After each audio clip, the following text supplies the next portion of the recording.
Rumah tangga wanita asal Malaysia dengan sang suami asal Singapura nampaknya jadi permasalahan, padahal ini pernikahan kedua mereka.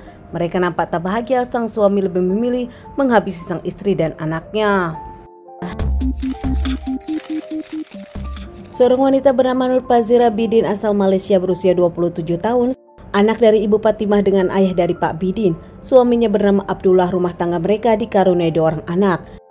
Kehidupan Nur Fazira sama dengan kehidupan wanita Malaysia lainnya. Dirinya pun dikenal mandiri dan bekerja, membantu sang suami dalam kehidupan materi. Sang suami Abdullah pun baik-baik saja, tak ada masalah. Namun ternyata rumah tangga mereka tak berlangsung lama. Kehidupan mereka pun kerap cekcok di akhir, hingga akhirnya demi kebaikan anak-anak dan mental anak-anak, mereka pun memutuskan untuk tak bersama lagi. Di awal nampak baik-baik saja, namun ternyata rumah tangga mereka tak berlangsung lama. Nur Fazira dengan sang suami Abdullah bercerai dengan kehidupan masing-masing. Meski sudah bercerai, mereka masih berkomunikasi demi anak-anak dan mereka pun bercerai baik-baik. Nur Fazira yang menjadi janda usai bercerai dari Abdullah dikenalkan dengan banyak lelaki, namun saat itu Nur Fazira ingin fokus kepada anak-anak. Tanpa disadari, Nur Fazira sendirilah yang naksir kepada Syahrul, lelaki asal Singapura.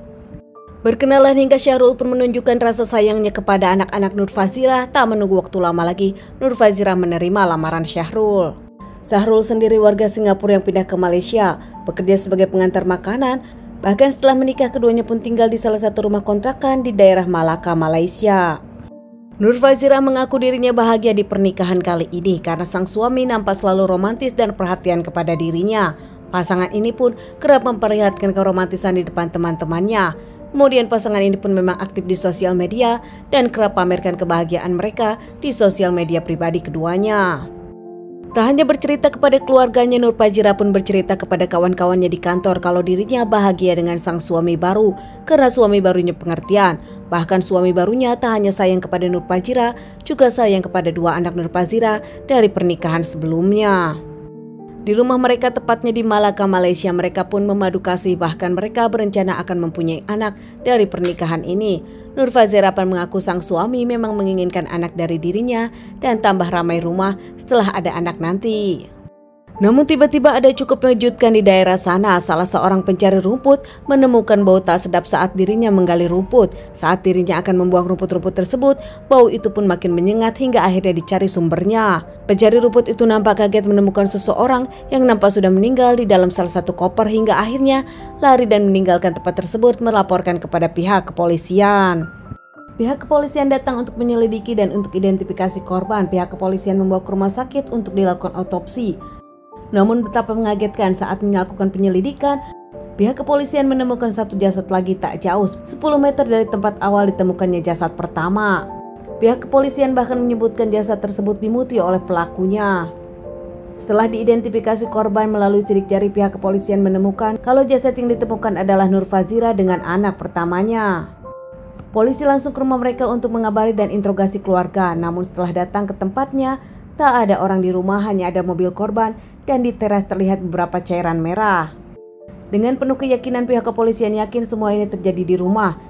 Kini pihak kepolisian Malaysia bekerja sama dengan pihak kepolisian Singapura setelah mengetahui kalau suami dari Nur Fazira, Syahrul, adalah warga negara Singapura, dan keluarga Nur Fazira yakin pelakunya adalah suaminya sendiri.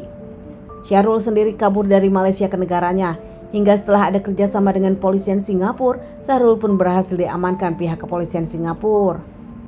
Syahrul saat itu mengaku kesal kepada sang istri dan sang anak, nampaknya bangun hingga membela sang ibu, membuat Syahrul juga menghabisi sang anak.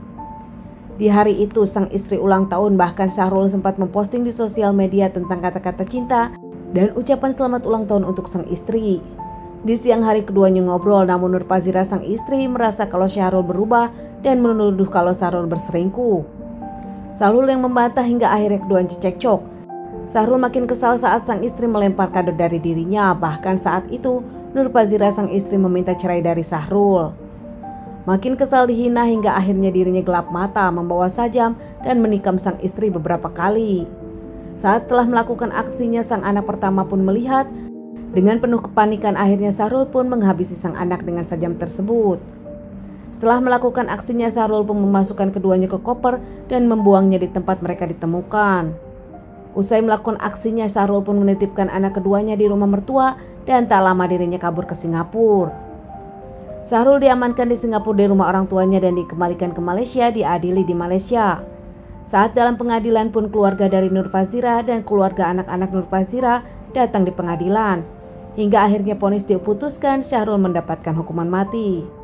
Teman-teman, sekian dulu bahasan kasus yang aku bawakan kali ini. Semoga ini bisa dijadikan pelajaran untuk kita semua dan ditunggu bahasan kasus-kasus selanjutnya.